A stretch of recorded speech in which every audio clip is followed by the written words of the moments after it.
Ok. Hola, ¿cómo están? Pueden hablar, obviamente. Hola, qué bien. Ok. Vamos a empezar hoy con el primer entrenamiento oficial para la Olimpiada de Matemática. Todito tienen su cuaderno para tomar nota, van a tener que tomar nota. Cuando terminemos la reunión, le voy a compartir este documento y le voy a compartir el video que estamos grabando, ¿ok?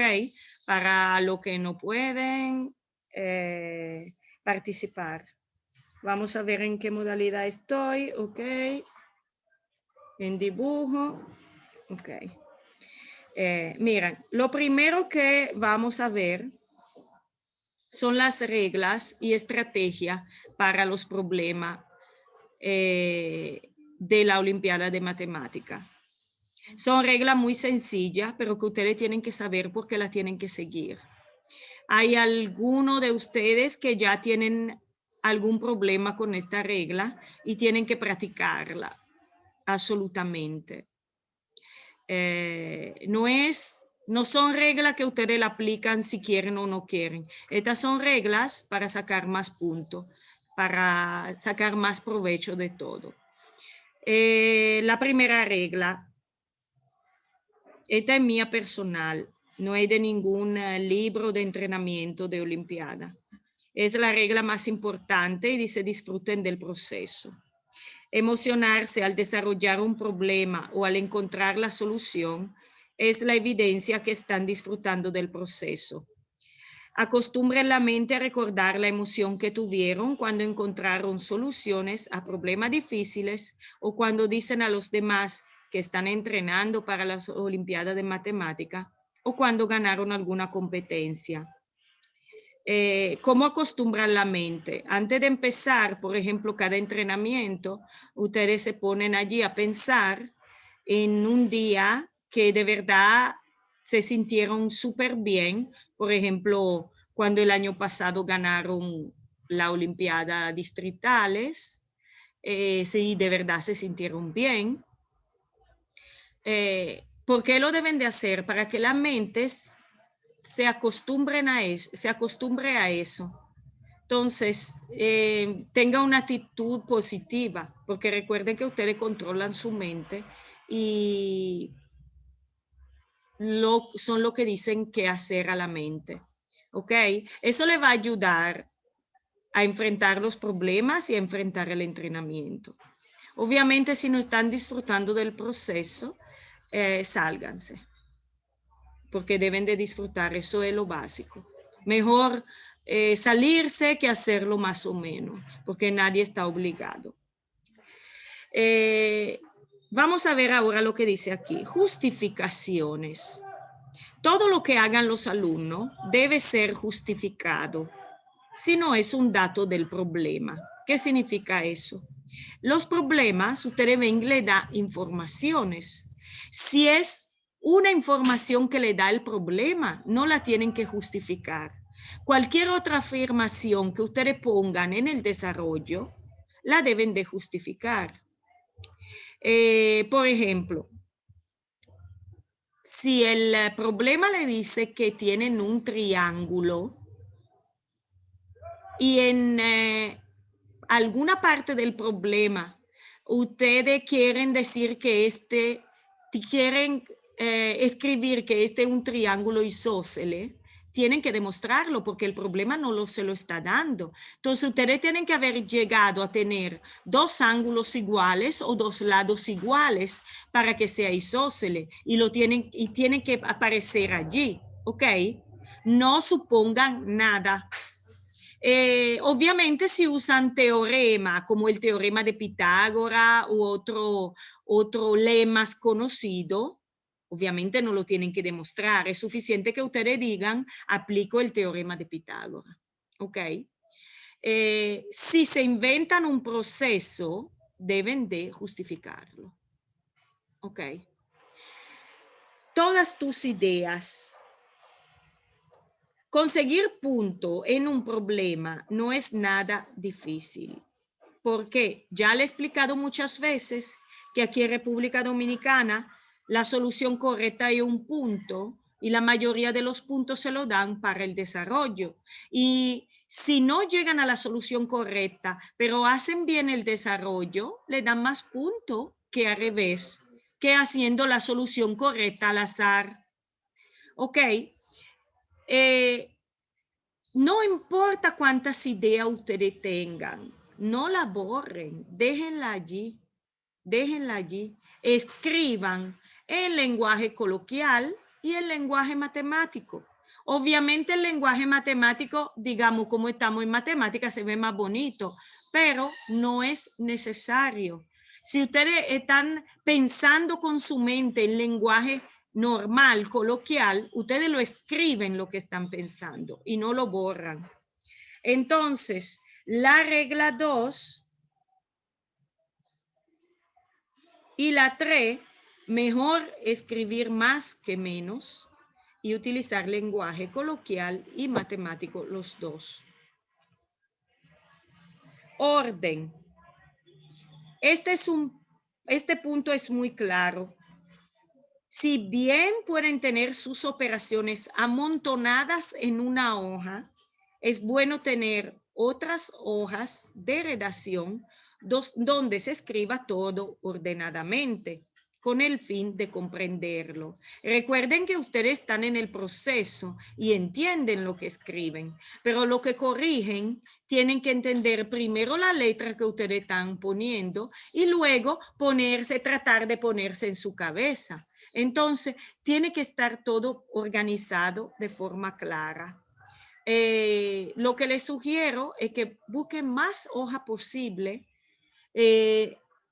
Una la usan totalmente como borrador y luego, si le da tiempo, porque puede ser que no, organizan el borrador bien para el que corrija.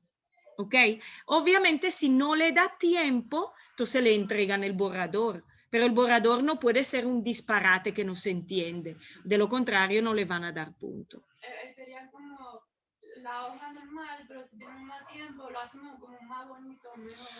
La hoja normal, exacto. O sea, tú empiezas a desarrollar en una hoja poniendo tu ítem y tus datos y tu cosa. Pero luego en el desarrollo te salen muchas ideas y tú querías ponerla para arriba, querías ponerla para abajo. Le voy a enseñar, por ejemplo, esta es la clase que yo preparo, ¿verdad? Empiezo a preparar una clase y de una vez, de repente, le tengo que poner un asterisco y desarrollar algo de este lado. Aquí. Porque es un prerequisito que yo no sabía si los estudiantes tenían. Entonces, obviamente así no lo va a entender. O sea, quizás sí lo entienda una persona, pero no todos. Y miren, aquí esta parte es de esta. Entonces, si yo tengo tiempo, obviamente voy a pasar de nuevo esto, pero en el orden correcto, en el orden correcto. Entonces aquí nos lleva la regla 4, escribir de forma clara, con buenas letras y posiblemente sin falta de ortografía. Recuerden que la mente de un profesor, sobre todo si no es muy abierta, que ve falta de ortografía, ya empieza a dudar del alumno. No importa si es una olimpiada de matemática. La regla número 5 es una de las que siempre le repito, esta. Siempre que sea posible, dibuje una figura. No importa si es un problema de geometría o es otro problema, de fracciones, de un tanque que se llena, activa su inteligencia visual. Entonces, ustedes están trabajando con dos amigos, la inteligencia matemática y la inteligencia visual. Si no dibujan, nada más tienen una inteligencia sola y obviamente trabajar 3 es mejor que trabajar 2 personas, ¿ok? Aunque no sean personas. Otra cosa que yo siempre le digo es, cuando tienen un problema y el problema está enunciado en lenguaje matemático, tratar de ver este problema para números pequeños, ¿qué significa? ¿Ok? Por ejemplo, Aquí nos dice que los números pares, por ejemplo, se expresan con 2 por K, 2 por N, lo que sea. Entonces, ustedes tienen que entender qué significa eso. ¿Y cómo lo hacen? Lo hacen tratando de ver ejemplos pequeños. Por ejemplo, vamos a ver si K vale 1. 2 por 1 da 2. Y si K vale 2, 2 por 2 da 4. Es decir, por cualquier K que yo use, par o impar, el 2K siempre será un número par. Entonces aquí lo estoy entendiendo con número pequeño. ¿Ok? ¿Qué le permite hacer? Averiguar lo que se está pidiendo para los primeros valores. Le permite encontrar un patrón y este patrón puede llevarlo a una conclusión que ustedes tienen que tratar de probarla, pero con esta conclusión que le da el patrón, por lo menos ya llegaron a la conclusión, vamos a decir. Recuerden que siempre es tener puntos, ¿ok? Cuando, por ejemplo, tienen que analizar números, por ejemplo, de 0 a 1000, entonces, ¿qué ustedes hacen si van por tanteo? Por ejemplo, escriben los números por decena, ¿verdad? Y van a ver si hay en alguna, si hay en una decena un patrón que pueda repetirse para todas las decenas y así ahorrar, por ejemplo, los cálculos si tienen que analizar los primeros 10.000 números. ¿Qué hicimos el otro día? Había que encontrar los números primos, ¿verdad? Del 1 al 80. No son muchos, pero imagínense si le viene del 1 a 8.000. Se pasan las 2 horas de la prueba tratando de ver cuáles son. Pero si ustedes encuentran un patrón en una decena, siempre traten de hacer una decena más que la primera, porque muchas veces la primera decena tiene comportamiento diferente. Entonces aquí se encontraba que los números primos eran 1, 2, 3, 5, 7, ¿ok? Pero ya desde la segunda decena, 11, 12, 13, 14, 15, 16, 17, 18, 19. Ya estamos viendo que 1, 2 y 3 son los números primos. Y a la tercera decena, el 11, sí, disculpen, 4, son todos impares. Entonces, vamos a la tercera decena y vamos a ver si los números que terminan por 1, 3, 7 y 9 son también primos. Y en la segunda decena encontramos que el 21 no es primo. Entonces limitamos más. Pero así, con alguna decena podemos encontrar un patrón y generalizarlo. ¿Ok? Esta regla es encontrar un patrón en número bajito para luego llegar a una conclusión. La regla 7. Si en un problema hay un sistema que cambia de estado al aplicarle ciertas transformaciones, trate de hallar un patrón. Es más o menos lo mismo que este. Si al cambiar de decena cambia de estado, o sea, en una decena hay cierto número y vamos a decir, en la decena de 0 a 100 valen ciertos números, pero en la decena de 100 a 200 valen otros. Y luego en la tercera centena valen el patrón de las primeras decenas. Entonces ustedes saben que lo tienen que repetir.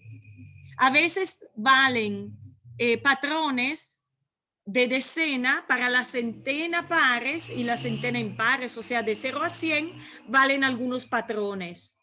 Por cada decena valen algunos patrones y de 100 a 200 valen otros, pero después de 200 a 300 vuelven a valer lo primero y de 300 a 400 valen de nuevo los segundos. O sea, los patrones no se repiten por decena, que si no se repiten por centena, pero adentro de la centena se repiten también por decena, pero según dos patrones diferentes. ¿Ok? Siempre está en llegar a patrones. También se pueden buscar los números que maximizan los objetos, aquí dice, o minimizan alguna función. El valor máximo de esta expresión, ¿cuál puede ser? Y el valor mínimo de esta expresión, ¿cuál puede ser? O sea, encontrar el valor más grande que confirme una condición y el valor más pequeño. Por ejemplo, quizá valga la pena ver cuando nosotros tenemos, por ejemplo, n por n más 1 entre 2 y dice que este n es en los números enteros. Entonces, en los números naturales van de 1 a infinito, son solamente los positivos. Entonces, puedo, por ejemplo, sustituir el valor número 1 a ver qué rayo es esta expresión que me está diciendo. Entonces, sustituyo el valor mínimo y sería 1 por 1 más 1. Quedo entre 2 y me da 1. Entonces, este es el valor mínimo que puedo obtener con esta expresión. Y el valor máximo, obviamente, siendo n natural, sería infinito. Si yo le agrego una n aquí abajo y no me está especificando de los naturales, ustedes saben que un denominador en ningún momento puede ser igual a 0. Entonces, de esta expresión, yo llegaría a decir que el valor mínimo no puede ser 0.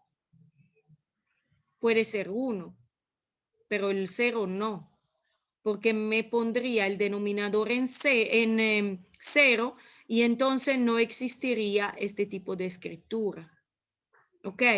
Entonces, deben de observar esto sobre todo en la teoría de número y en los problemas de álgebra con polinomio, si hay alguna condición que primero que anule la expresión, o sea, que por la cual la expresión no tenga ninguna solución. Y luego ver si la expresión, cuál es el valor mínimo y máximo por los cuales vale la expresión. Le puede ayudar, porque por ejemplo, vamos a suponer que ustedes tengan una expresión que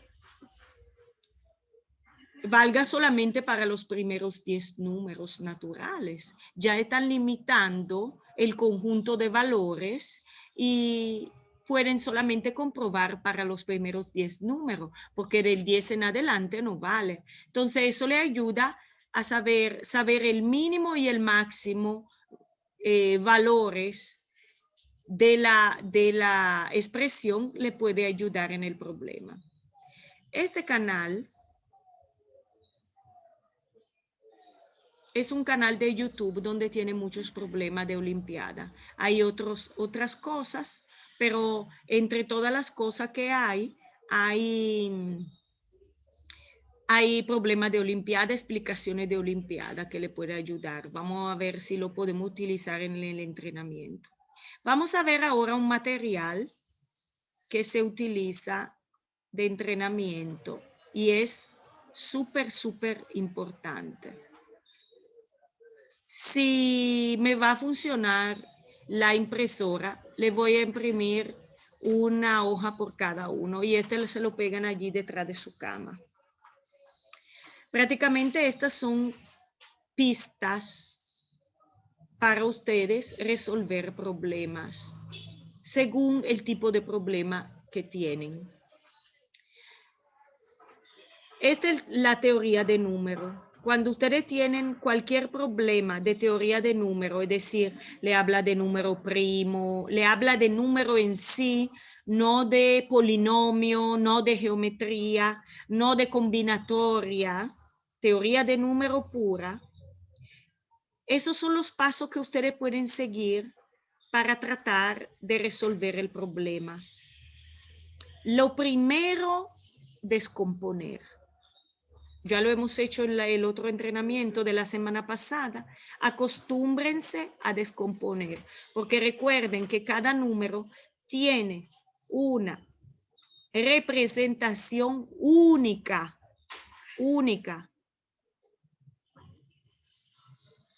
No, 20.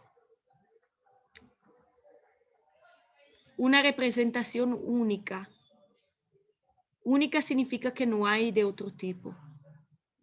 ¿Ok? Con números primos. Y le ayuda muchas veces a resolver el problema. Entonces empiecen descomponiendo.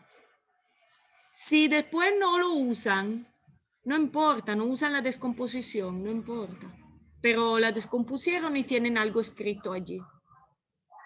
Entonces, descomponer significa expresar con notación desarrollada, es decir, ¿ok? Y ya esto lo saben hacer, son 2 pasos que lo saben hacer y que le permiten punto. Forzar operaciones. ¿Qué significa forzar operaciones? Ver si se le puede aplicar algunas operaciones a estos números que ustedes están analizando. Sumar 2 números, restar, ver si funciona alguna propiedad de las operaciones. Terminando este entrenamiento, hay algunos problemas donde ustedes van a decidir cuál de estas estrategias aplicar, entonces lo vamos a ver en práctica. Considerar criterio de divisibilidad. ¿Cuándo un número es divisible por 2? ¿Cuándo un número es divisible por 3? Eso se lo tienen que saber. El 2, el 3, el 5, el 10, absolutamente obligatorio. Si luego quieren saber también el 4 y el 7, está bien. Pero el 2, el 3, el 5, el 10, absolutamente te lo tienen que tener claro. Cuando un número es divisible por 2, por 3, por 5 y por 10 es necesario. ¿Qué dijimos ahorita arriba en las reglas? Expresar los números pares como 2K. Y expresar los números impares como 2K más 1 o 2K menos 1. Eso le puede ayudar en desarrollar cálculo. Y los números primos como 6K más 1 o menos 1. Eso es muy importante. Si bien recuerdo, en la última práctica, ustedes tenían que demostrar por qué los números primos se escriben 6K más 1. Había un problema relacionado con eso, ¿verdad? Entonces, esta la tienen que tener clarísima en su mente. Allí pintan la habitación, la pared de su habitación con estas 3 cosas. Número primo, número impares y número pares. Muy importante. Buscar un ciclo, que es lo que dijimos ahorita. Buscar, por ejemplo, patrones por decenas. ¿Ok? Buscar algo que se repite. ¿Qué sucede cuando tenemos que enfrentar la geometría? ¿Cuáles son las estrategias principales? Voy a empezar por la última. Hay teoremas conocidos, aquí menciona 3, que van a tener que aplicar. De Pitágoras, esos son solo 3. De Tales, seguramente son lo que más van a aplicar. Luego vamos a conocer de la bisectriz, vamos a conocer de las casillas, muchos otros. ¿Cuál de Tales? De la paralela y la transversal. ¿ok? Pero son algunos estos. Por ejemplo, ángulos internos de la circunferencia. Si ustedes recuerdan, este es el centro. Cuando hicimos la circunferencia, el año pasado, Jason y Jeremy, y tenemos un mismo arco, ¿verdad? Que es este. El ángulo que se construye con el centro como un vértice es el doble del ángulo que se construye en el mismo arco, pero con centro en la circunferencia. O sea, este es la mitad de este. Este es un teorema. Y estos teoremas no lo tienen que demostrar, solamente lo tienen que escribir. Decir, por el teorema de los ángulos internos de la circunferencia, sabemos que, por ejemplo, alfa es el doble de beta. ¿Ok?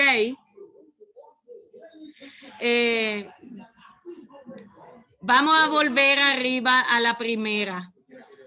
Mover ángulos y obtener ángulo faltante por medio de completar triángulo, uso de paralela, ángulos en un círculo, en este caso, ángulos externos. Por ejemplo, cuando ustedes dibujan un triángulo, ¿ok? Traten siempre de sacar las, de seguir, vamos a decir, con la línea. No se fijen en los vértices. Sigan así, porque ustedes saben muy bien que aquí hay relaciones de ángulo.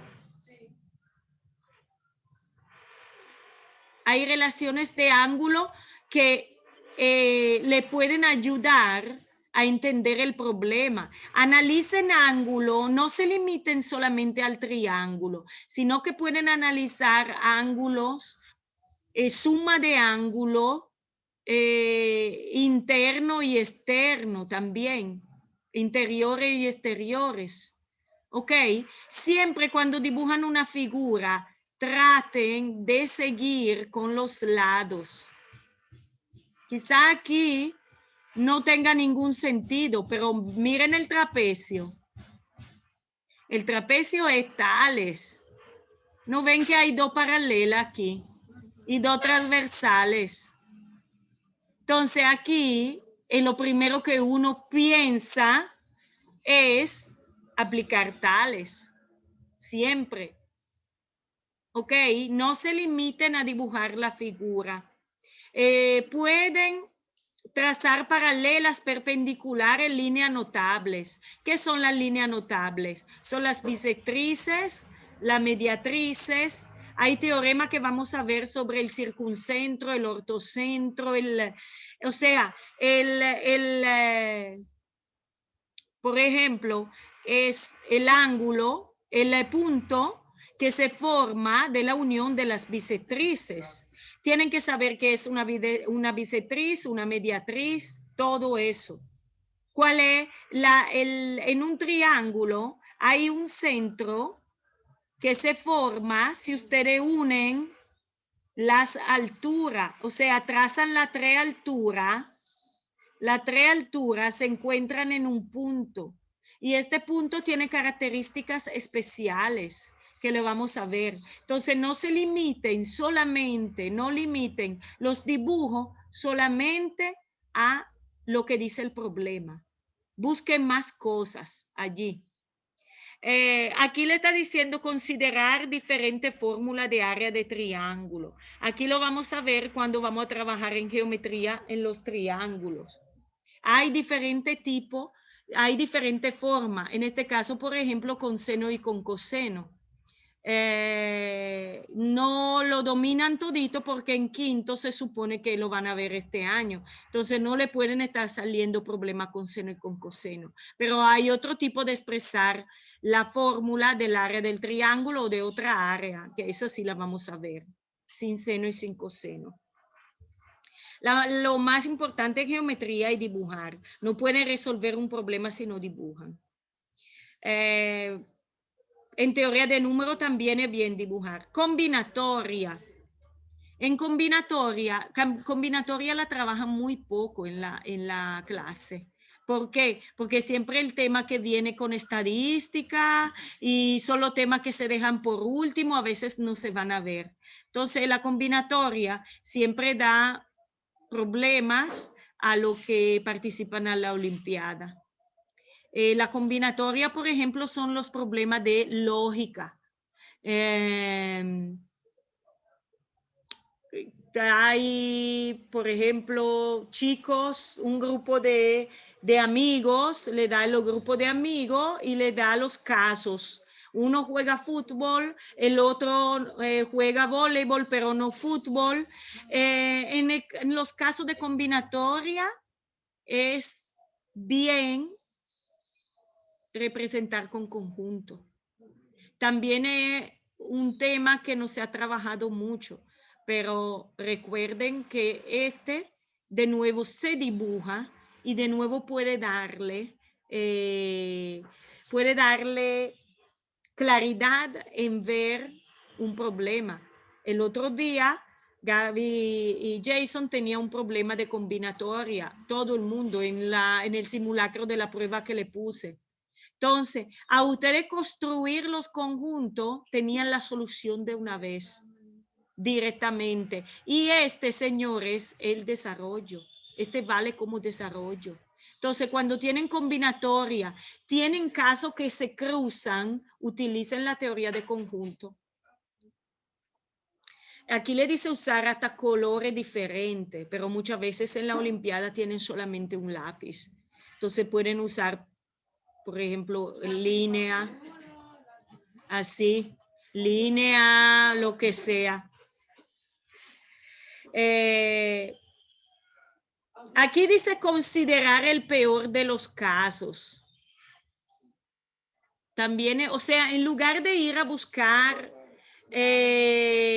lo más amplio, vayan a buscar el caso peor, o sea, negando todo. ¿Ok? Eso es también una forma de proceder. Vamos a ver en el próximo entrenamiento. En el próximo entrenamiento vamos a ver cómo se puede demostrar cosas, 4 formas de demostrar problemas de matemática. Y en una de estas formas es el absurdo. O sea, pensar en el caso absurdo para llegar al caso real, ¿entiende? Porque si la negación del absurdo le da la realidad. La negación del absurdo. Entonces van al revés. En lugar de ir por la realidad, van a negar el absurdo. Entonces la misma cosa. Y en álgebra, ¿cuáles son las estrategias más importantes? Escribir el problema en lenguaje matemático, es decir, transformarlo en una ecuación, en un sistema. El segundo paso sumamente importante es factorizar. Por eso que otra cosa que le digo que tienen que imprimir en la pared de su habitación son los productos notables. La forma de factorizar. Miren, en el entrenamiento nacional yo estoy dando álgebra. Y el álgebra siempre sale mínimo 2 problemas de 7 son de álgebra. Y es uno de los temas más difíciles. Entonces, estos pasos son muy importantes para ustedes llegar a la solución. Considerar las leyes de exponente se une a la teoría de número. Saber ustedes que A al cuadrado por A a la séptima da A a la 2 más 7. Eso es lo más bonito que hay, la ley de exponente, porque le resuelve muchísimo problema. Si son diferentes, pero a la misma base, y es una suma, se puede recoger, ¿ok? Si es lo mismo, disculpen, la base es diferente, pero el mismo exponente,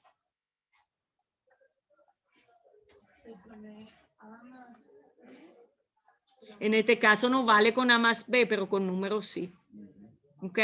En este caso no vale porque estamos en álgebra, pero vale para otro asunto. Utilizar fórmula general para resolver ecuaciones de segundo grado difíciles de factorizar. Ustedes conocen la menos b más o menos raíz cuadrada de b al cuadrado, ok. Pero no tanto para aplicarla, sino que también es útil recordar cómo se expresa una ecuación de primer grado. Una ecuación de primer grado, por ejemplo, mx más q. De primer grado significa que solo aparece la x. Una x y un término noto, que es un número. Lo pueden también escribir a x más b, si quieren. ¿Ok? La fórmula general de la ecuación de segundo grado, ax al cuadrado más bx más c, por ejemplo. A es el coeficiente, pudiera ser 2x al cuadrado más 5x más 3. Entonces, la C 3, la B vale 5 y la A vale 2. Ok, pero esta es la fórmula general. Resolver sistemas de ecuaciones, eso es muy importante porque en los problemas siempre hay combinaciones de condiciones diferentes que tienen que valer al mismo tiempo. Entonces tienen que conocer la forma de resolver sistemas. Sustituir variables conocidas en ecuaciones. ¿Qué significa eso? Si ustedes saben, si el problema le dice que en una ecuación, el problema le genera una ecuación de primer grado y en el problema le está dando cuánto vale Q, sustituyen el número a la Q. Así se le pone más fácil el problema. ¿Ok? Primero, ¿qué hacen? ¿Qué hicimos aquí? Primero escribimos la fórmula general del segundo grado y luego A, B, C lo sustituimos por los valores que nos da el problema. Estamos sustituyendo, entonces estamos llegando. Esta no la pueden resolver, la pueden resolver solamente hasta aquí, con la fórmula general. Menos. Volvió para arriba.